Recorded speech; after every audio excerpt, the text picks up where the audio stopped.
তোমাদের অধীনস্থদের ব্যাপারে কালকে আমাদের তোমরা জিজ্ঞাসিত হয়। এই রেওয়ায়াত মুসলিম শরীফে ঘুরিয়ে ঘুরিয়ে 9 বার বর্ণনা করা আছে। আজকে আপনি যাদের জন্য মাথার ঘাম পায়ে ফেলে ইনকাম করেন, আপনার সন্তান সন্ততি, আপনার বিবি বাচ্চা, কালকে আমাদের দিনে আপনার এগেনস্টে যে সাক্ষ্য দেয় যে ওকে রান্না করেছি, ওর কাপড় সাফ করেছি, ওর নামাজের জন্য বলে নাই, ও যদি প্রেসার দিয়ে বলতো তাহলে নামাজ পড়তাম না। যদি এটা প্রমাণ হয় তাহলে আপনি দোষী সাব্যস্ত, কারণ আপনাকে জাহান্নাম যেতে হবে। এজন্য সূরা তাহরিম এর 6 নম্বর আয়াতে আল্লাহ বলেন, কু আনফুসাকুম ওয়া আহলিকুম নারা, তুমি এবং তোমার পরিবারকে ভয়াবহ জাহান্নাম থেকে তুমি বাঁচাও আর তোমার পরিবারকে বাঁচাও। ভাই, আপনার পরিবার এটা আমার না, ওটা আপনার বিবি, ওটা অন্য কারো না। ওকে দ্বীন ইসলামের গণ্ডির মধ্যে রাখার দায়িত্ব, রেসপন্সিবিলিটিটা আপনার। এজন্য হয়তো জালসা জুম্মা খুতবায় আলেমরা আপনাকে উৎসাহ দেবে, কোরআন হাদিসের দলিল দেবে, কিন্তু কাজটা আপনার। এই আপনার পরিবারকে জাহান্নামের আগুন থেকে বাঁচাতে হবে আপনাকে। আজকের এই জায়গাতে আমি একটু দূরে চলে এলাম। পশ্চিমবঙ্গের মুসলমানদেরকে বা ভারতীয় মুসলমানদের 3 ভাগে বলেছি। 2 নম্বর পুলিশ প্রশাসনে যারা মুসলমান চাকরি করে 95% যারা নামাজ বুঝে কিছুই করে না। 3 নম্বর একটা জায়গা হলো ভারতীয় সংস্কৃতি, যে সমস্ত মুসলমানরা রাজনীতি করছেন, পঞ্চায়েতের মেম্বার থেকে পার্লামেন্টের সদস্য পর্যন্ত যত মুসলমান নেতা, এমএলএ, এমপি, বিধায়ক, পঞ্চায়েতের প্রধান, এদের 95% লোক ডাকাত, চোর, প্রহসনকারী। এরা প্রাইমারি স্কুলে চাকরির নামে কোটি কোটি টাকা প্রতারণা করেছে। এরা রাস্তাঘাট, আবাসন, ইন্দিরাবাস, 100 দিনের কাজ, এমনকি একটা বুড়ি মেয়ের বার্ধক্য ভাতা 1000 টাকা, সেখানেও এরা ঘুষ খেতে রেয়াত করে নাই। এদের চোখের লজ্জা, হায়া, পর্দা সব উঠে গেছে। এরা জাতি ও সমাজের এত বড় টাকা 95%। বড় দুর্ভাগ্যের সঙ্গে বলতে হয়, এই পবিত্র জালসায় হয়তো বেশি বলা হচ্ছে, কিন্তু মনে রাখবেন, আমার একটা উস্তাদ বলতেন, মুঝে মনজুর নেই कि मैं किसी का शिकायत करूं मगर बात से बात निकाल आती तो मैं क्या करूं। প্রাসঙ্গিক ভাবে এই সত্যটা যদি না বলি, কাল কিয়ামত দিন আমাদের মতো জড়িয়ে যেতে হবে। কারণ এরা আমাদের জাতীয় সমাজের একটা দিকের পরিচালক, এরা সমাজের নেতা। এদের উচিত ছিল যে আল্লাহর পক্ষ থেকে নেতৃত্বের দায়িত্ব দেওয়া হয়েছে, অতএব আমানত সহকারে সে দায়িত্ব পালন করার প্রয়োজন ছিল, কিন্তু সে দায়িত্ব তারা পালন করেনি। আসলে এই সমস্ত সম্পদ নিয়ে কি লাভ হয়েছে? মদে মাতাল হয়ে অনেক টাকা উপার্জন করে ছেলের কাছে ছেড়ে গেল, আর তার লাইফটাকে সে বরবাদ করলো। আসেন, এই 3টে জায়গার পবিত্রতার দায়িত্ব আলেম ওলামা এদেরই বেশি। এই সমস্ত যারা মসজিদ বক্তব্য আছেন বা মসজিদ কমিটি আছেন, আপনারা একটু চিন্তা ভাবনা করেন যে কিভাবে এই অন্যায়টাকে দূর করা যায়। প্রতিটি গ্রামে একটা বিয়েকে কেন্দ্র করে এত লম্বা বাজনা গান, অমুসলমানদের অনুকরণ কেন করবেন? এটা করা চলবে না। আজকে অমুসলমানদেরকে মাথার উপরে চাপিয়ে আল্লাহ আমাদের ঘাড়ে চাপিয়ে দিয়েছেন। মহান আল্লাহ বলেছে, ইল্লা তানফিরু ইউআযযিবুকা আযাবান আলীমা, যদি তোমরা দ্বীনি দাওয়াতের কাজকে বন্ধ করে দাও তাহলে কঠিন আযাব দেওয়া হবে। শুধু তাই নয়, ইস্তাবদিল কওমান গায়রাকুম লা তাযিদু শাইআ, তোমাদের মতো জাতির দরকার নেই, তোমাদের মাথার উপরে অত্যাচারী শাসককে চাপিয়ে কুত্তার মতো ধরে পেটানো হবে, কঠিন শাস্তি তোমাদের দেওয়া হবে এবং তোমাদের চেঞ্জ করা হবে, পরিবর্তন করা হবে। আজকে আমাদের চোখের সামনে মায়ানমারে অন্তত 20 লক্ষ মানুষের জীবনে ছিনিমিনি খেলা হলো। এখনো পৃথিবীর বিভিন্ন প্রান্তে 10 লক্ষের অধিক মায়ানমারের রোহিঙ্গি মুসলমান আজকে দৌড়ে বেড়াচ্ছে। শুধু বাংলাদেশে 7 লক্ষের উপরে রোহিঙ্গা বাংলাদেশে রয়েছে। ইতিপূর্বে রানী ইসাবেলা স্পেনে প্রায় 50 লক্ষ মুসলমানের জীবনে ছিনিমিনি খেলেছে। দাও দাও করে বাড়ি ঘরে আগুন জ্বালিয়েছে। একই রাত্রে 5.5 লক্ষের অধিক মুসলমানকে তালেবানের খোঁচা মেরে মেরে হত্যা করা গেছে।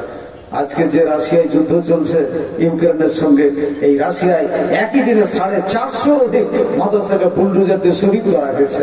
আর আলেম আর মনীষীদেরকে সারিবদ্ধ দাঁড় করিয়ে গুলি গুলি করে হত্যা করা হয়েছে। শুধু এখানেই সীমাবদ্ধ নয়, অন্তত 80 বছর ইসলামকে ব্যান রাখা হয়েছে, হাজার হাজার আলেমকে হত্যা করা হয়েছে।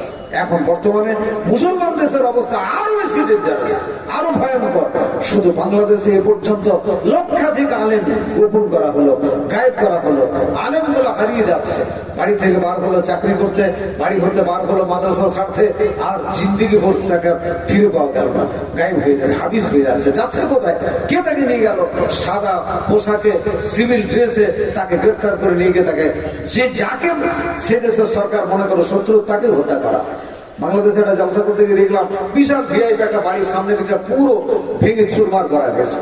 একজন যোগ্য আলেম জিসিবি দেশে বাড়িকে চালিয়ে দিয়ে বাড়ি থেকে টেনে বার করে গুলি করে তাকে হত্যা করা হয়েছে। ভাই মৌলানা মতিউর রহমান তার নাম ছিল, আল্লাহ তাকে জান্নাত নসিব করুক। এইভাবে শুধু ওখানে নয়, যত মুসলিম দেশ আছে, শুধু যেখানে কারিবাসীদের দেশ মিশর, সেখানে আলেমদের উপরে এত অত্যাচার যে সে হাসানুল বান্না থেকে শুরু করে আজ পর্যন্ত আল সিসি সরকার হাজার হাজার আলেমের অত্যাচার চালিয়েছে, জেলে বন্দী করেছে। এটা আমাদেরও দোষ যে আমাদের কোরআন হাদিস মোতাবেক ঐক্যতার একটা প্ল্যাটফর্ম দান করানো দরকার ছিল, যেটা আমরা কেউ করিনি।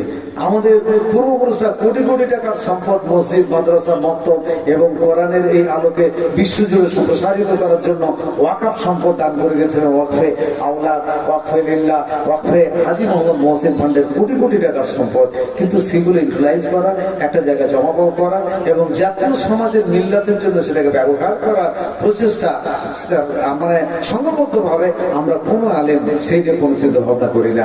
অথচ এটা তো ছেড়েই দেন, এই যে রমজান মাস গেল, শুধু রোজার মাসে বেরেলি, দেওবন্দ এবং আহলাদিস মিলে প্রায় 4.5 কোটি টাকা আমাদের জাকাতের পয়সা। এবং সেই জাকাতের পয়সা যদি সঠিকভাবে দুস্থ, দরিদ্র, গরিব, অভাবী, অসহায় মানুষের কাছে আমরা দাওয়াতের কাজ করতাম, কত বড় কাজ হতো। কিন্তু আলেম সম্প্রদায় আমরা সেই কাজটাও করতে পারিনি। সবাই নিজের নিজের দারিদ্রতা আছে, নিজের এক একটা মাদ্রাসা আছে, সেখানে বেতন আদায় করে নিতে হয়। মসজিদে যখন চাকরি করি, মসজিদে ইমামদের তো আরো গাফলাতি। সবচেয়ে বড় দুর্ভাগ্য যে দাওয়াত ইলাল্লাহর উপর মসজিদ মাদ্রাসায় ট্রেনিং হয় না, যে আমি কি করে জাতির জন্য দাওয়াত দেব, সমাজের মানুষকে কনভিন্স করব, এই বিষয়টা নিয়ে আমাদের মাদ্রাসাতে আমরা পড়েই নাই। যার কারণে জাতির প্রতি যে একটা ব্যথা, একটা দরদ, একটা সমাজের প্রতি প্রেম আর মহব্বতে পড়ে আমরা জাতির জন্য কিছু কাজ করব, সেই সংখ্যা আলেম সমাজে খুবই নগণ্য। আসেন, এটা নিয়ে আমাদের নতুন করে চিন্তা ভাবনা করতে হবে যে কিভাবে আমরা এগোবো। মাথার উপরে কাফির মুশরিক সরকার, এই সরকার চিরদিনই ছিল, আছে, থাকবে, কিন্তু তার মাঝে ইসলামকে আমাদের নিজেদের জাতির জন্য অন্তত কিছু করা দরকার ছিল। আজকে যে মসজিদগুলোর উপর অত্যাচার হলো, মাইক নামিয়ে নেওয়া হলো, 17,000 মসজিদ থেকে মাইককে নামিয়ে নেওয়া হলো এক একটা মসজিদকে বিনা কারণে। অথচ এটা সবাই জানে যে মুসলমানদের মসজিদগুলো পিডব্লিউডি জায়গায় হয় না, খাসের জায়গায় হয় না, অমুসলমানের দানেও হয় না। অমুসলমানদের দান নেওয়া সরকারি ভাবে সৌদি আরবের আলেমরা ফতোয়া দিয়েছে যে অমুসলমানরা জায়গা দান করলে সেখানে মসজিদ করতে পারে। কিন্তু ভারতীয় সংস্কৃতিতে ঐতিহাসিক এক প্রেক্ষাপট সাক্ষী আমাদের সামনে থাকার কারণে ভারতীয় বেরেলি, দেওবন্দ এবং আহলে হাদিসের সর্বস্তরের আলেমরা জোর দিয়ে প্রতিবাদ করে বলেছেন, না, অমুসলমানদের জায়গা আপনারা নেবেন না আর তাদের জায়গায় মসজিদ বানাবেন না। আজকে মসজিদ বানালে 200, 300, 400 বছর পরে তাদের উত্তরসূরি বা পরবর্তী সুরি যারা আসবে সেই সমস্ত ব্যক্তিরা জোর করে মসজিদ কেড়ে নেবে। আপনাকে মারা গেছেন না, আপনাদের হৃদয় মরেছে যে আপনারা নিজের জায়গা দেন আর তার উপর আপনারা মসজিদ বানান। সেজন্য মুসলমানরা কখনো পিডব্লিউডি জায়গায়, সরকারের জায়গায় কখনো তারা মসজিদ বানায় না। তাদের হালাল বৈধ পয়সা দিয়ে মসজিদগুলো বানানো হয়েছে। এখন সেই মসজিদে কোথাও ট্রাস্ট নেই, কোথাও রেজিস্ট্রেশন নেই, কোথাও আরো কিছু নেই। হিংসা যখন শুরু হয় তখন সোজা পায়ে চলনটাকেও বাঁকা মনে হয়, সেই রকমই অবস্থা আজকে। সেজন্য আমাদের সবচেয়ে বড় যেটা ব্যর্থতা, সেটা হলো যে ইসলামিক যে মূল আদর্শ, এই আদর্শটাকে আমরা বাহ্যিক জীবনে মানুষের সামনে পরিচয় করাতে পারিনি। এটা দুর্ভাগ্য। ইসলাম যে একটা সুশৃঙ্খল জীবন ব্যবস্থা, ইসলামে যে হিংসা হানাহানি শেখায় না। ইসলাম হিন্দু, মুসলিম, জৈন, ব্রাহ্মণ সকলকে নিয়ে সুশৃঙ্খল একটা জীবন ব্যবস্থা, এই বিষয়টা আমরা অমুসলমানদের কাছে থানাতে। কারণ হলো এই যে 3 শ্রেণী মানুষের কথা বললাম, মুসলমানদের architect, engineer, lecturer, professor, police প্রশাসন এবং রাজনৈতিক নেতা, তারা নিজ নিজ সমাজে যে যে জায়গায় কাজ করে। অমুসলমানরা দেখে যে মুসলমানদের ইঞ্জিনিয়াররা তো লোভী, মুসলমানদের পুলিশ প্রশাসন যারা, তারা তো চোর ডাকাত, মুসলমানদের যে সমস্ত ভালো ভালো রাজনৈতিক নেতা, তারা তো সব মানুষের পয়সা আত্মসাৎ করে। এটাই হয়তো ইসলাম, এইটাই ইসলামিক আদর্শ, এটা তাদের ধারণা। তারা কখনো এসে দেখে না যে একটা মসজিদের মধ্যে যখন মুসলমানরা নামাজ পড়ে কত ভ্রাতৃতা, কত ভালোবাসা এবং কিভাবে সেখানে দিনই তালিম দেওয়া হয়, প্রশিক্ষণ দেওয়া হয়, এটা তারা জানে না। এজন্য নতুন ভাবে যে সমস্ত মুসলমান হয়েছে লন্ডনে, তারা গত 2-3 বছর ধরে একটা প্রোগ্রাম করে। আমি আপনাদেরকেও বলবো সেই প্রোগ্রামগুলো শুরু করেন এবং জমিয়তের লোকদেরকে আমি অনুরোধ করি। গত বছরে 150 মসজিদ অমুসলিমদের জন্য খুলে দেওয়া হয়েছিল। অমুসলমানরা একদম পিছন দিকে বাংকারে তাদের বসতে দেওয়া হয়েছে এবং প্রত্যেকটা মসজিদে আমাদের ভাই ফাইজুদ্দিন সাহেবের মতো, আব্দুল কাদির ভাইয়ের মতো বড় বড় সাহেবদেরকে ডাকা হয় সেই মসজিদে এবং সেখানে অমুসলমানদের সম্বন্ধে কোরআনে কি লেখা আছে, ঐক্যতা, প্রেম ও ভালোবাসা, সৌহার্দ্যতার কথা কি লেখা আছে, এই বিষয়ের উপরে গুরুত্বপূর্ণ বক্তব্য রাখেন এবং বক্তব্যের পর মুসলমানরা ইসলাম সম্বন্ধে, কোরআন সম্বন্ধে, আদর্শ সম্বন্ধে, যাবতীয় প্রশ্ন করেন, আর সেই প্রশ্নে যোগ্য যোগ্য আলেমরা তাদের সামনে উত্তর দেন, আর উত্তর দেওয়ার পরে তাদেরকে ইসলামিক গুরুত্বপূর্ণ কিছু বইগুলো গিফট করা হয়, দান করা হয়। তো এই যে একটা সুশৃঙ্খল তাদের মসজিদে তারা সুন্দর সুললিত কণ্ঠে নামাজ পড়লেন, নামাজ পড়াটা অমুসলমানরা দাঁড়িয়ে দাঁড়িয়ে দেখলেন, তারপরে তাদের মধ্যে মসজিদে কি হয় আচার আখড়াগুলো দেখলেন। তারপরের দিনে দেখলাম যে সারা লন্ডনের যত পত্র পত্রিকা ইসলাম সম্বন্ধের ব্যাপারে এমন লেখালেখি শুরু করলো যে এই মসজিদের ভিতরে যে ইসলাম, সেই ইসলামটা আমরা বাইরে দেখতে পাইনি, আমাদেরকে এই ভালো লেগেছে ইত্যাদি ইত্যাদি ভালো লেগেছে। এই কাজটা কিন্তু আমাদের করা দরকার ছিল। দাওয়াতের অনেকগুলো পদ্ধতির মধ্যে এটাও একটা।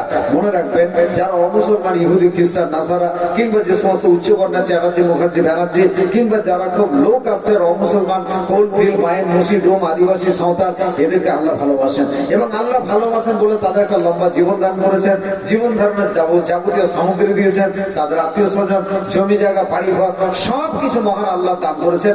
এটা আপনাকে আমাকে বিশ্বাস রাখতে হবে, সমস্ত কিছু মহান আল্লাহ দান করেছেন। তাহলে আল্লাহ যদি তাদেরকে ভালোবাসেন, আমাদেরও উচিত ছিল সেই আল্লাহর স্বার্থে ওদেরকে ভালোবাসা এবং সে আল্লাহর প্রকৃত বার্তা তাদের দরজে দরজে পৌঁছে দেওয়া, তাদের সঙ্গে বন্ধুতালি করা, এই স্বার্থে যে আমি তাদের ইসলামিক দিক মাইল করব, অনুপ্রাণিত করব, ইসলামের উপরে তাদেরকে দাওয়াত দেব এবং সঠিক বার্তাটা তাদেরকে পৌঁছে দেব।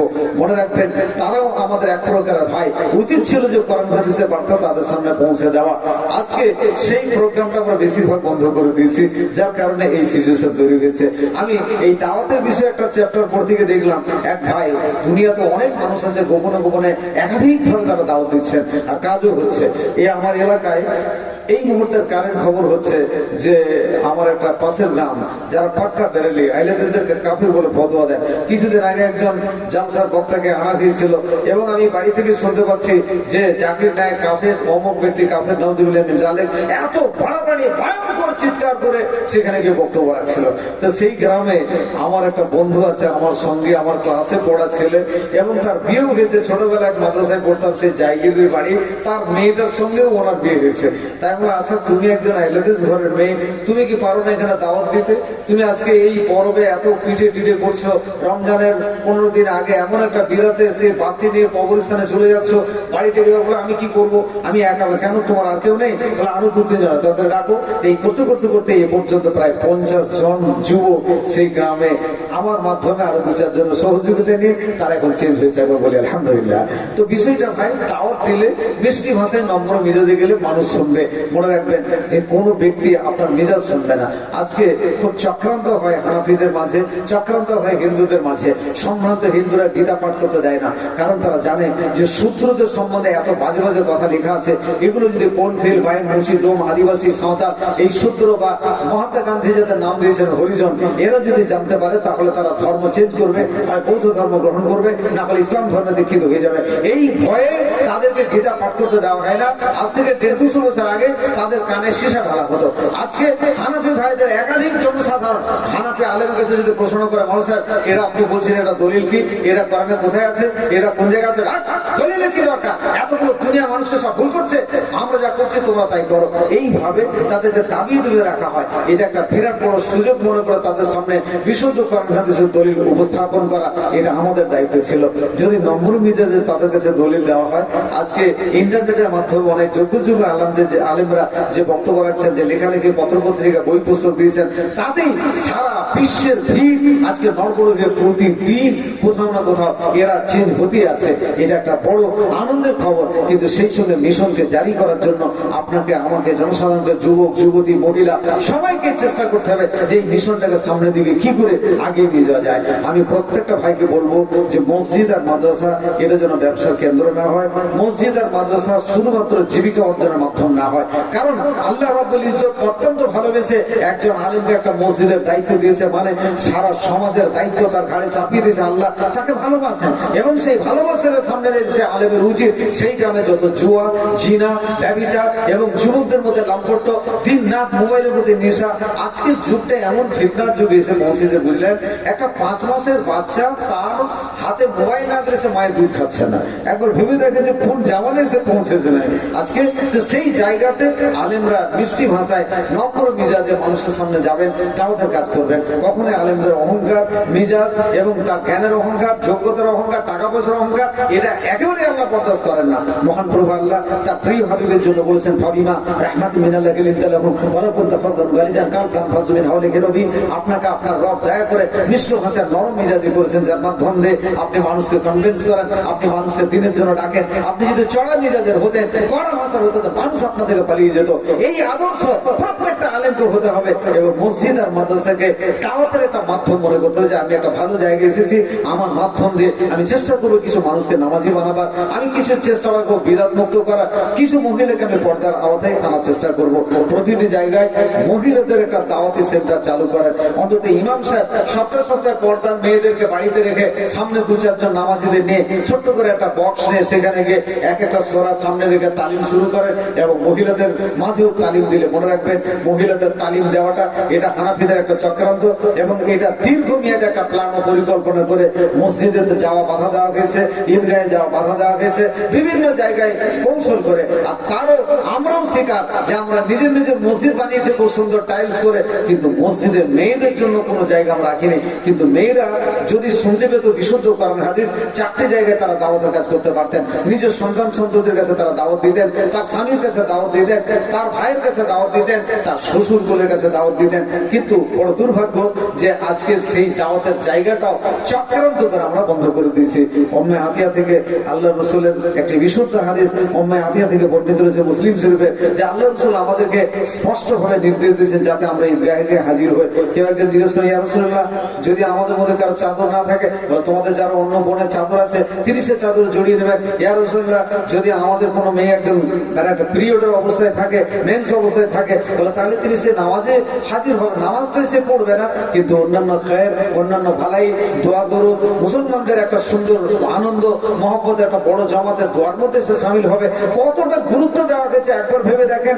আজকে ঠিক অন্য একটা হাদিসে হযরত বিলাল থেকে যে আল্লাহ রাসূল নিয়ে যার মহিলাদের মাঝে বক্তব্য রাখলেন, তো মেয়েরা তার বক্তব্য শোনার পরে এত প্লিজড হলেন, এত সন্তুষ্ট হলেন যে ইসলামের জন্য তাদের অন্তরটা কত প্রাণ নিবেদিত ছিল যে তারা সোনা দানা এমন ভাবে তারা দান করলো যে হযরত বিলাল রাদিয়াল্লাহু কাপড়ে করে তার চাদরে করে একবারে মুঠি করে চাদরে করে সেই সমস্ত সম্পদ এনেছিলেন। তাহলে সেই মহিলাদেরকে জুম্মাতে খুতবায় দাওয়াতের কাজে যদি আমরা তাদেরকে বাধা দান করি, এটা কত বড় ভুল। এটা একটা চক্রান্ত যে মেয়েরা কেন মসজিদে যাবে, বেপর্দা হবে, অথচ তারা শপিং মলে যায়, বেপর্দা হয়ে যায়, নির্লজ্জের মধ্যে যায়, মাথা চুল খুলে যায়, তাদের মধ্যে ইসলামের কোনো চেতনা বোধ নাই, এমন ভাবে তারা বেশ্যা মহিলার সঙ্গে তুলনা করা হয়, এইরকম নোংরা চরিত্রে যায়, সেখানে তাদের চোখে ঠেকে না। সেই সমস্ত জায়গাগুলো থেকে তাদেরকে পবিত্র একটা মসজিদে গেলে যত রকমের গোলমাল হয়, ফিতনা হয়, বিভিন্ন বাজে বাজে দুর্বল সূত্রে একাধিক রেওয়ায়তকে সামনে দাঁড় করিয়ে মহিলাদেরকে চিরদিনের জন্য এই ভালো কাজে বাধা দেয়। আমি আপনাদের কাছে বলবো অন্তত এই গ্রামে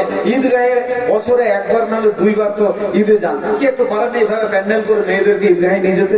আপনাকে পারেন না? এত সুন্দর টাইলস দিয়ে মসজিদ বানাচ্ছেন, সেই মসজিদের মধ্যে একটা মেয়েদের জন্য খানিকটা জায়গা হয় না যে অন্তত তারা সপ্তাহে একদিন করে জুম্মায় যাবে, কিংবা দিনের বেলা নামাজগুলো যাবে, কিংবা তারা 5 ওয়াক্তেই যাবে?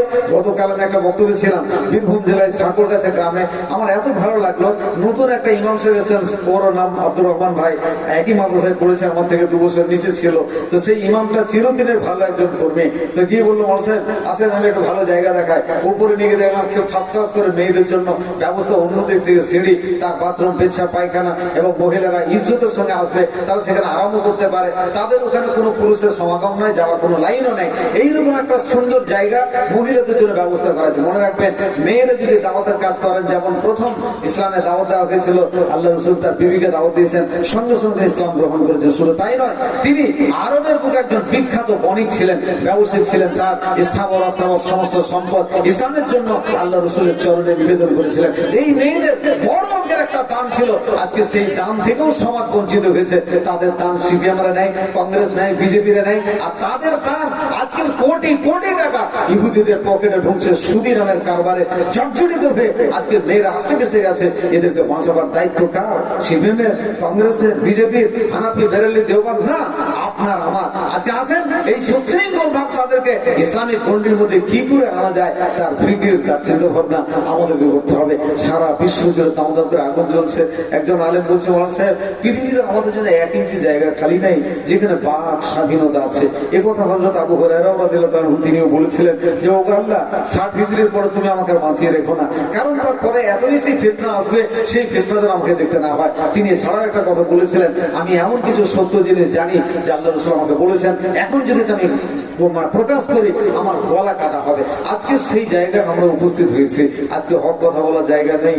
বাংলাদেশে বড় বড় আলেম হক কথা মঞ্চে বলেছেন, ইউটিউবের মাধ্যমে দেখেছে, সঙ্গে সঙ্গে তাকে গ্রেপ্তার করা হলো, জেলে বন্দি করা হলো, কাউকে হত্যা করা হলো, কাউকে গায়েব করে দেওয়া হলো।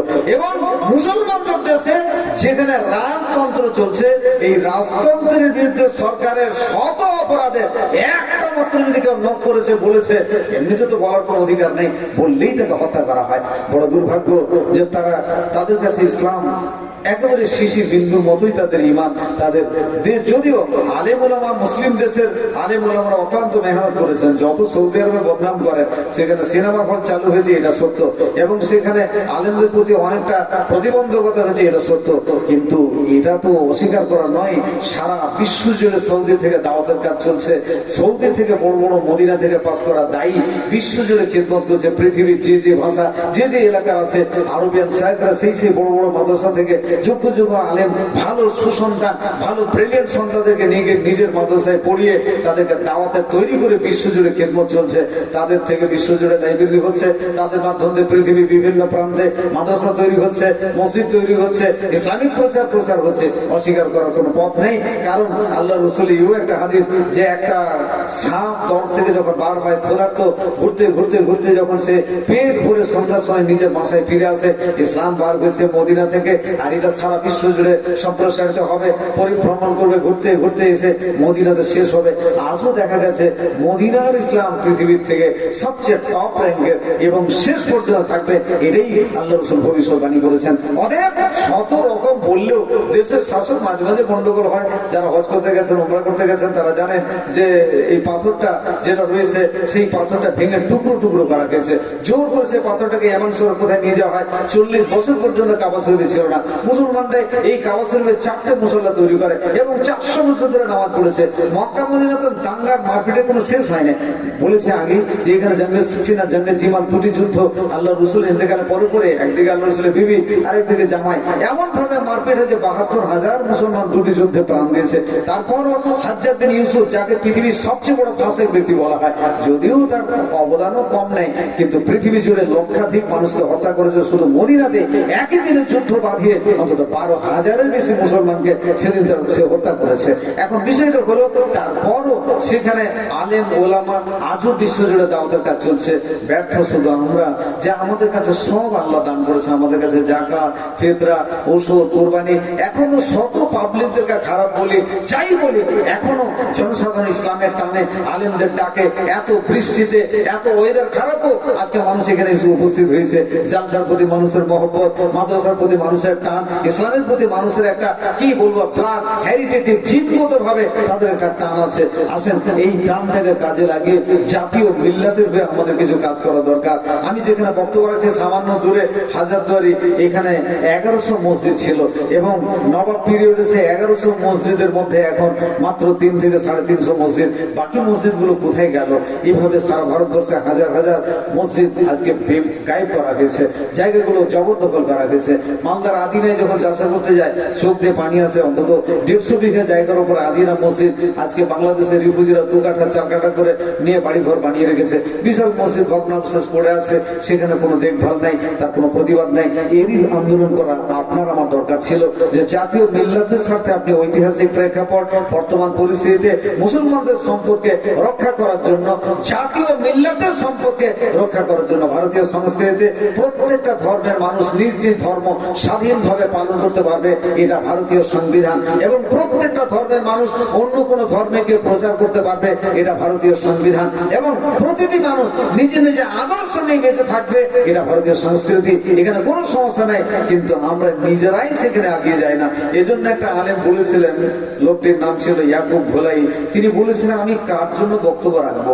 যে মুসলমানের জন্য আমি বলবো তাদের মাথা এত ঠান্ডা হয়েছে যে এদের যত বক্তব্য রাখো না কেন, এদের ব্রেন কোনোদিন গরম হবে না। এমনকি স্বয়ং যদি আল্লাহ রব্বুল ইজ্জত এদের মাথার উপরে বজ্রপাত করে, তাও এদের মাথা গরম হবে না। আজকে সেই যুগ এসে উপস্থিত হয়েছে।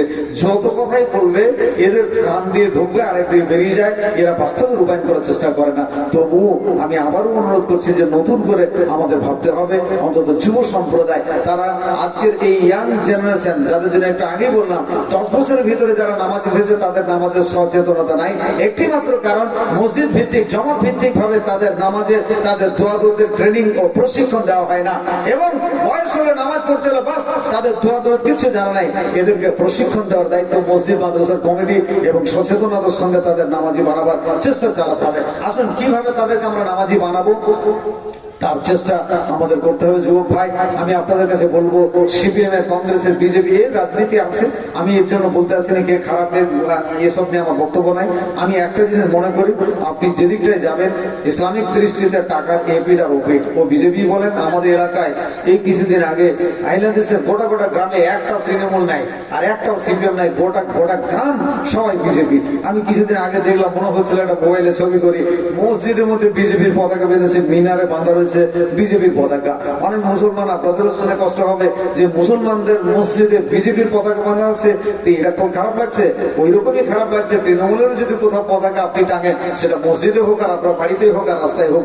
আসলে এই রাজনৈতিক ক্ষেত্রগুলো টাকার এপিঠ আর ওপিঠ, দুটো পিঠের মর্যাদা মূল্য যেমন একই। কারণ যদি মহান প্রভু আল্লাহ বলেছেন, লা ইয়াত্তাখিযুল মুমিনুনা কাফিরা ওয়া মিন দুনিল মুমিনিন, কোন মুমিন মুসলমান উচিত নয় যে কোনো কাফিরকে সে বন্ধু বা নেতা নির্বাচন করে। যদি এমন কাজ কেউ করে আল্লাহ কোনো দায়িত্ব নেবে না, এ কথা মহান প্রভু আল্লাহ কোরআনে তার নবীকেও সতর্ক করেছেন। 120 নম্বর আয়াত 2 নম্বর সূরা বাকারায়, ওয়ালান তারদানকাল ইয়াহুদু ওয়ালান নাসারা হাত্তা তাতাবিয়া মিল্লাতুহুম, হে নবী, ইহুদি খ্রিস্টান তাদের এই ধরনের আদর্শের কোন ব্যক্তিকে আপনি ততদিন পর্যন্ত সন্তুষ্ট করতে পারবেন না যতদিন তাদের মিল্লাত আর তাদের আদর্শে আপনি বিশ্বাসী না হচ্ছেন। আর তাদের আদর্শ হচ্ছে এমন কাল্পনিক বানানো তৈরি করা, মিম্বাদে যে আকল, আসমান থেকে সঠিক জীবন ব্যবস্থা আসার পর আপনি যদি ওদের অনুসরণ করেন আপনি বরবাদ হবেন, আপনি পথভ্রষ্ট হবেন। এখান থেকে আমাদেরকে সতর্ক করা হয়েছে। আমাদের সামনে কোরআন থাকার পর, আমাদের সামনে আলেম ওলামা থাকার পর, প্রতিটি গ্রামে মসজিদ থাকার পর, প্রত্যেকটি এলাকায় মহল্লায় বড় বড় মাদ্রাসা থাকার পর, আজকে যদি আমরা তাদের কাছে করতে হবে দিতে করে লাল আর নীল আর সাদা পতাকা নিয়ে যদি আমরা ঘুরি, তাহলে বরবাদ অবধারিত আমাদের সামনে, এতে কোনো সন্দেহের কারণ নেই।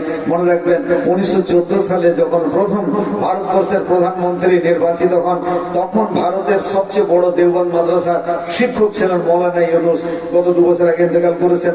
তার সামনে এলাকার বড় বড় অনেক মানুষকে বলল, স্যার এমন একটা লোককে প্রধানমন্ত্রী বানানো হচ্ছে যিনি গুজরাটের 10,000 কোটি টাকার সম্পদ নষ্ট করেছেন এবং মুসলমানদেরকে স্লাবে চাপিয়ে দিয়ে সেখানে পেট্রোল দিয়ে মুসলিম মহিলাদেরকে হত্যা করা হয়েছে, অথচ তিনি কোনো প্রতিবাদ করেননি।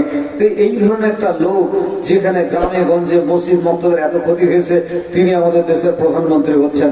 এখন এ বিষয়ে আপনার কি মতামত? তিনি কি উত্তর দিয়েছিলেন জানেন? বলে, বাবা এর জন্য আমি একটু উদ্বিগ্ন নই আর চিন্তিত নই। কেন? তোমরা সারা দেশের লোক যেমন প্রধানমন্ত্রী চাইবে, আল্লাহর পক্ষ থেকে সেই রকমই প্রধানমন্ত্রী তোমাদের দেওয়া হবে। তোমরা তোমাদের পঞ্চায়েতের ডাকাতকে মেম্বার বানাবে, পঞ্চায়েতের প্রধান করবে একটা লম্পট মিথ্যাবাদীকে যার বাড়িতে বৈধ স্ত্রী আছে, আর আদিবাসী পাড়া তার 2-4টে মেজেন্ট নিয়ে অবৈধ সম্পর্ক করে, আর তোমরা দেশে একটা প্রধানমন্ত্রী তাহাজ্জুদ গুজার নামাজি চাও। এটা হয় কি করে? ভালো করে বোঝার চেষ্টা করেন। তো এটা হলো আমাদের দুর্বলতা যে আমরা যেমন দেশের নেতা নির্বাচন করব, আল্লাহ যে চাইবো আল্লাহর পক্ষ থেকে সেই রকমই। বড় দুর্ভাগ্য যে আজকে এতগুলো মব লিঞ্চিং হচ্ছে, গোহত্যা হচ্ছে। আসিফা নামের মাত্র 6-7 বছরের একটা বাচ্চা, মন্দিরে 6 জন অকথ্য নির্যাতন করে তাকে হত্যা করা হলো।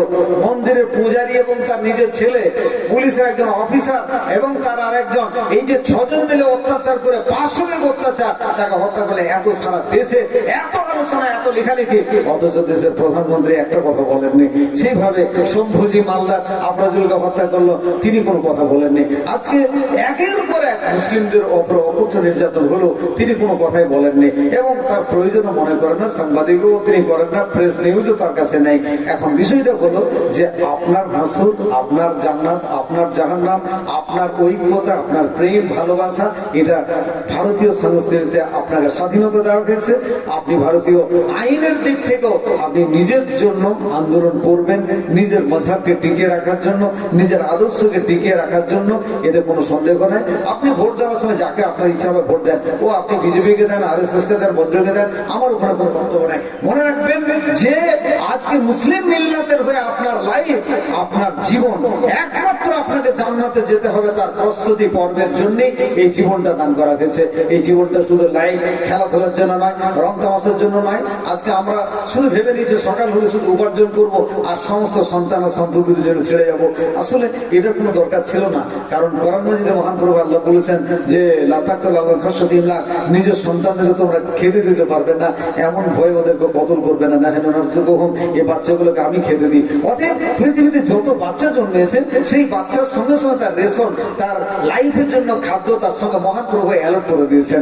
অতএব আপনি একবার ভেবে দেখেন তো, যেদিন একটা মা বাচ্চা ভূমিষ্ঠ হয় সেদিনই তার বুকে থেকে দুধ আসে, তার আগে পর্যন্ত একটা যুবতী মেয়ের কখনো দুধ আসে না। তাহলে সেই দুধ তার গ্রোথ হবে, বৃদ্ধি হবে, মোটা হবে, খেতে সুস্বাদু হবে, তার যতটা প্রোটিন দরকার, তার যতটা গরম দরকার, গলাতে একবার ঠান্ডা দুধ দিলে কষ্ট হবে, গলা ব্যথা হবে, সমস্ত রকমের তার দুধের মধ্যে দেওয়া আছে। একবার ভেবে দেখেছেন?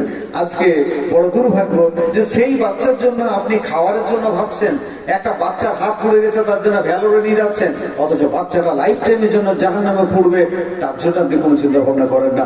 এই জন্য একটা বাচ্চাকে ইঞ্জিনিয়ার করেন, লেকচারার করেন, আর্কিটেক্ট করেন, কিন্তু তার সঙ্গে বাচ্চাটাকে ইমানদার করেন, আল্লাহওয়ালা করেন। আমার লাইফে অনেকবার বলেছি, আমি একবার ভাটকাল বলে একটি জায়গায় গেছি, তা আমি দেখলাম যে একজন নামাজ পড়াচ্ছেন, তো চাইনিজ শার্ট জামা পরে, কালো রঙের ফুল প্যান্ট পরে, এত বড় বড় সাইকরা থাকা সত্ত্বেও তাকে নামাজ পড়াতে দেওয়া গেছে। আমি বললাম, হাগু এই লোকটা নামাজ পড়াবে? তা নামাজ যখন পড়ালেন তা আমি সব ভুলে গেলাম, তার কণ্ঠস্বর, তার মাখরাজ এত সুন্দর কেরাত শুনে। বাইরে এসে যখন জিজ্ঞেস করলাম, আপনি জানেন না ইনি আমাদের একজন IPS অফিসার? শুধু উনি নন, এই এলাকায় অনেক ডাক্তার আছে, ইঞ্জিনিয়ার আছে, যারা প্রাথমিক স্তরে আগে কোরআনের হাফেজ হয়, তারপরে তাদেরকে অন্য লাইনে দেওয়া হয়। এটা আমার মাথায় ছিল যে আমিও চেষ্টা করবো আল্লাহ রাজি থাকলে জাতীয় সমাজের জন্য এই ধরনের একটা মাদ্রাসা তৈরি। তা আমি যখন গরিব ছিলাম, আলহামদুলিল্লাহ এখন আল্লাহ ব্যবসা দিয়েছে, অনেক কিছু দিয়েছে, অবশেষে আজকে মাত্র 2 বছর হলো আমি একটু ওই রকম মাদ্রাসা শুরু করেছি। আর এটা আমি আজকে আপনাদের এখানে বলছি কেন, যে আমি আপনাদেরকে অনুরোধ করবো যে আপনারা ওই ধরনের মডেল স্কুল তৈরি করেন। এটা মাদ্রাসা, এর নাম হচ্ছে মাদ্রাসা তাহফিজুল কোরআন লিল বানাতুল বানিন, আর এটা স্কুল, এই জন্য এর নাম হচ্ছে পাড়ই ন্যাশনাল স্কুল। এখানে বাচ্চারা 1-এ ভর্তি হলে ক্লাস 6 বা 7 পর্যন্ত যেতে যেতে গোটা কোরআনের হাফেজ হবে, এইরকম একটা টার্গেট করে স্কুল বানানো হয়েছে। এদের একটা ইংরেজিতে দোয়ার বই আছে, 41টা দোয়া আছে, ক্লাস 4-এ 1 বছরে ওইটা মুখস্থ করতে হবে। এদেরকে আল্লামা কাহতানি লেখা হিসনুল মুসলিম দোয়ার বইটা 1 থেকে ক্লাস 3 পর্যন্ত গোটা বইটা তাকে মুখস্থ করতে হবে। দুপুরবেলায় বাচ্চাদেরকে ইংরেজিতে এবং আরবিতে কথা বলা শেখানো হয়, প্রতিদিন 10টা করে শব্দ মুখস্থ করানো হয়, ওদের সারাদিনই পঠন পাঠানো হয়।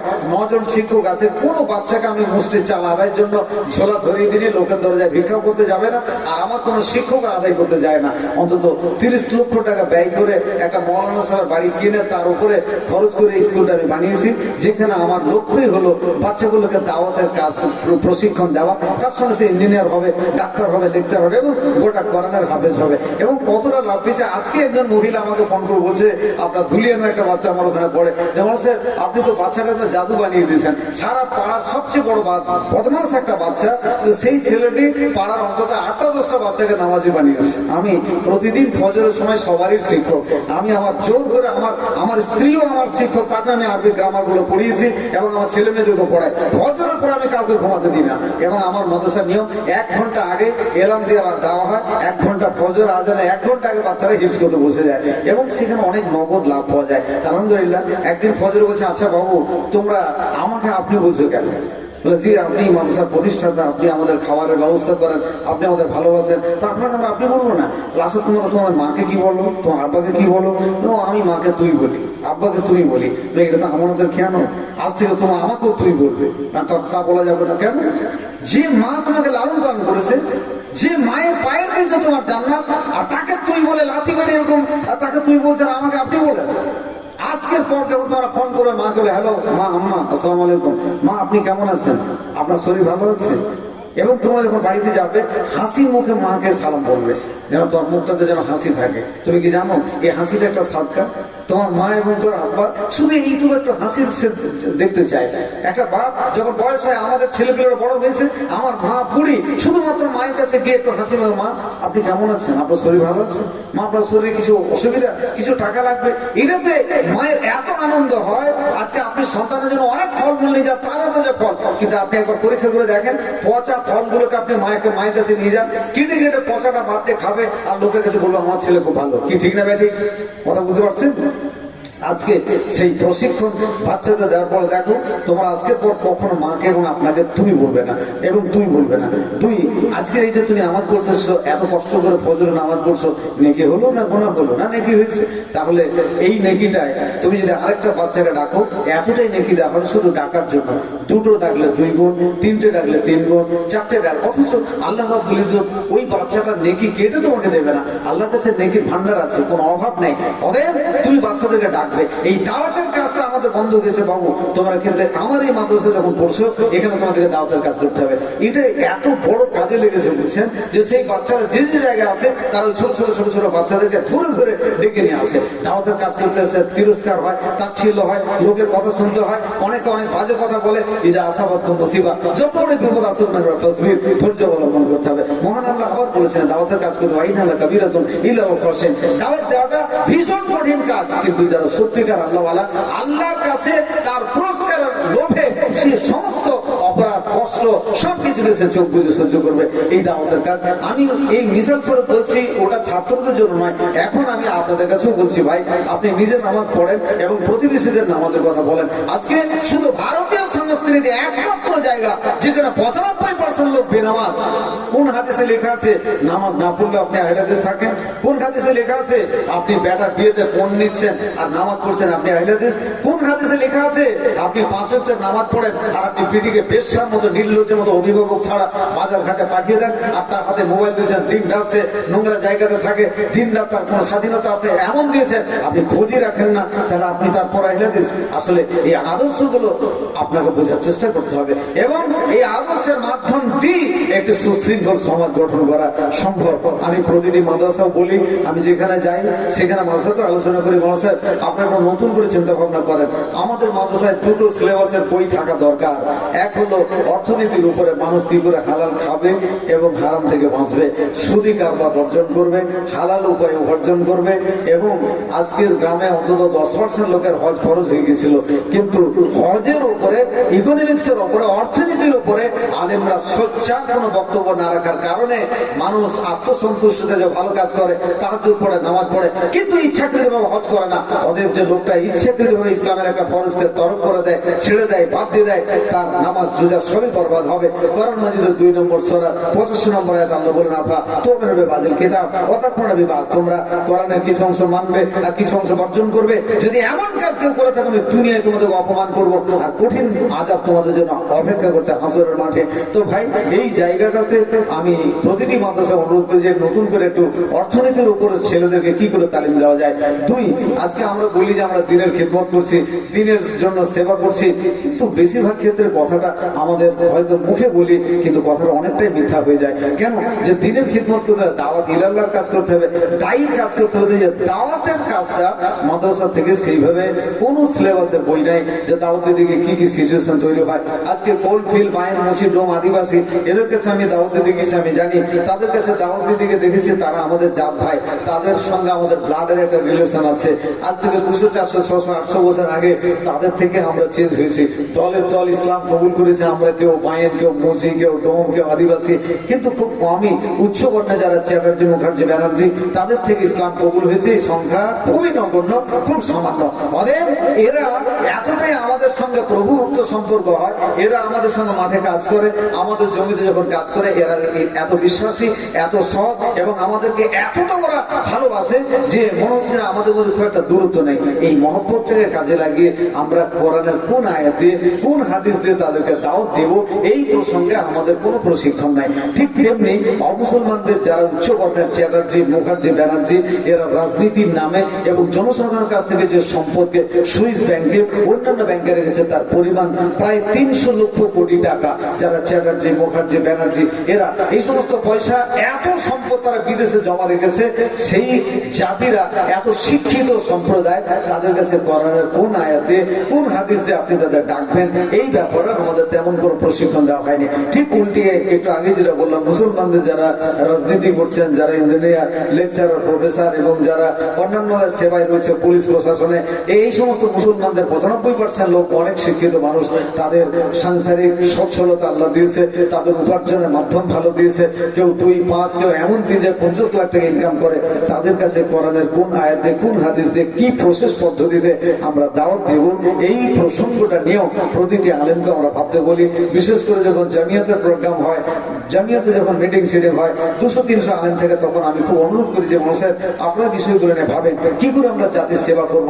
আমরা যে সিলেবাসে মলিসে পড়াই, মলিসে হয়, আসলে মানে আলেমদের তেমন যে ভুল আছে বলা যায় না। একটা মাদ্রাসায় 100 জন ছাত্র পড়লে আমরা জানি যে 10 থেকে 15টা ভালো ছেলে যারা বুখারী পড়াতে পারবে, মুসলিম পড়াতে পারবে, জাতির সেবা করতে পারবে। বাকি 80% ছাত্র যাদের জন্য অন্যান্য দাওয়াতের একটা কাজ দিয়ে স্বাধীন কোনো একটা জীবিকার মাধ্যম বানিয়ে দেন।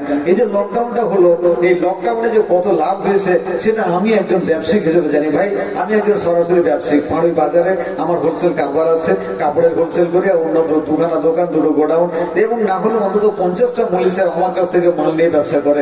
তা আমি লকডাউনে যখন মসজিদের বেতন বন্ধ করে দিল, মাদ্রাসাগুলো বন্ধ হয়ে গেল, তখন দেখলাম যে কেউ কাপড়ের গাঁট নেই, কেউ আমার কাছ থেকে ওড়না নেই, কেউ আরো কিছু বই পুস্তক নেই, আতর সুরমানি যখন ঘুরছে, এখন সেই মৌলভীরা আর মাদ্রাসায় যাচ্ছে না। কেন? যে সে দেখলো যে আতর বিক্রি করে মাসে 15,000, 18,000, 20,000 টাকা ইনকাম করছে, তো কেন আজকে মসজিদে মাদ্রাসায় চাকরি করবে? তো বিষয়টা হলো যে মসজিদ আর মাদ্রাসাতেও জামিয়াতের মাধ্যমে অনুরোধ করি যে মসজিদে এমন ইমাম নিয়োগ করেন যিনি যোগ্য। আজকে যারা এখানে আছেন, আপনাদের মসজিদে এমন ইমাম নিয়োগ করেন যিনি কোরআন হাদিসের মাহির, যিনি সারা সমাজটার সম্বন্ধে সচেতন, সুদ মুক্ত, জিনা মুক্ত, ব্যভিচার মুক্ত সমাজ গঠনের জন্য যার ভূমিকা থাকবে, যার এক্সপেরিয়েন্স থাকবে, যার কোরআন হাদিসে দক্ষ, সেই রকমের লোককে নিয়োগ করেন। বাকি সাধারণ আমি আলেমদেরকে বলি, ভাই আপনি জীবিকার জন্য একটা ভালো ব্যবসা করেন, দেখেন আল্লাহ আপনাকে হালাল পয়সা দেবে। মনে রাখবেন, ভালো লোকের হাতে পয়সা থাকলে সমাজে ভালো কাজ হবে। মদখোর, গাঁজাখোর, বেঈমান, লম্পট, মিথ্যাবাদীদের হাতে পয়সা থাকলে মদের সম্প্রসারণ হবে, জিনার চতুর্দিক দিয়ে প্রাদুর্ভাব ঘটবে, অন্যায় সম্প্রসারিত হবে। এজন্য ভালো মানুষদের হাতে পয়সা দেন। আর মসজিদ আর মাদ্রাসার ইমামদের বেতন আজকের বাজারে কেন 5,000, 6,000, 7,000 হবে? কেন? আজকের বাজারে সরকার বুঝেছে একটা প্রাইমারি স্কুলের মাস্টারের বেতন মিনিমাম 40,000 টাকা দিতে হবে। সেখানে আপনি বেইনসাফ করবেন, একটা গ্রামের 200, 300, 400 ঘরের বাস, আর একটা ইমামকে 3,000, 4,000, 5,000 টাকা দিয়ে জিল্লাতের মধ্যে তার জীবন ক্লিষ্ট ভাবে রেখেছেন। তার কি ইচ্ছা হয় না যে তার বাচ্চাটাকে ভালো জায়গায় পড়াবে? তার কি ইচ্ছা হয় না তার বিবিকে একটা ভালো কাপড় দেবে? তার কি ইচ্ছা হয় না যে সে একটা জীবনটা, সংসারটাকে একটু সঠিকভাবে, স্বচ্ছভাবে চালাবে? বাধার প্রতিবন্ধকতা করছেন কেন? আপনার একটু উদাহরণ হন। আলেমের যদি বেশি ভালোবাসেন, এই আলেমদের দোয়া সমাজটাকে ফিরিয়ে দেবে। মনে রাখবেন, 3 শ্রেণী মানুষের দোয়া কারেন্টের মতো মঞ্জুর হয়। তার মধ্যে এক শ্রেণী হলো মুসাফির। একটা আলেম বাইরে থেকে বেশিরভাগ সফর করে আপনার দরজা আসে, সেই আলেমের প্রতি দোয়া এমনি যদি বলেন মানুষের দোয়া করেন, এ দোয়া নয়, তার ভিতর থেকে দোয়া উসুল করে নিতে হয়। প্রত্যেকটা মা বাপ দোয়া করলে কারেন্টের মতো মঞ্জুর হয়, কিন্তু মা বাপ এমনি দোয়া করবে, মা মহব্বত দিয়ে, বাপের প্রতি শ্রদ্ধা দিয়ে, ভালোবাসা দিয়ে তার ভিতরে ঢুকতে হবে। এবং বাপকে এমনটা আপনি ভালোবাসবেন যে বাপের ভিতর থেকে দোয়া এমনিতে ঠিকরে ঠিকরে বার হবে। সেই দোয়ায় আপনি প্রতিষ্ঠিত হবেন, সেই দোয়ায় আপনি বালা বিপদ মুক্ত হবেন। সেই দোয়া আপনাকে লাইফটা ইহকালে পরকালে সফল লাইফ বানিয়ে দেবে। সেই দোয়া আপনাকে উসুল করে নিতে হবে। ভাড়াটিয়া দিয়ে কোনো কাজ হয় না। একটু আগে বললাম না যে একটা জানাজাতে বিশাল খাবার অ্যারেঞ্জমেন্ট করেছেন, খাবার লোভে খেতে এসছে 25 বার, অন্তত ওখানে দেখা যাচ্ছে 60% লোক নিজের জন্যই দোয়া করে না, নিজেরই এক ওয়াক্তের নামাজ পড়ে না। সে আপনার বাপের জন্য একটা গরু জবাই করলেন, আর ভাড়াটিয়া দোয়া করলো, আর দোয়াতে আপনার বাপ জান্নাত চলে যাবে, এইরকম।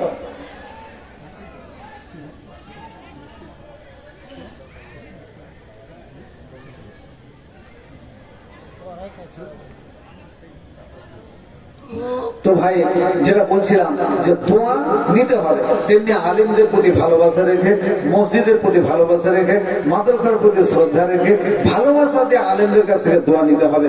3 নম্বর একটা জায়গা হলো মজলুম, বিনা কারণে কারো উপরে জুলুম করবেন না।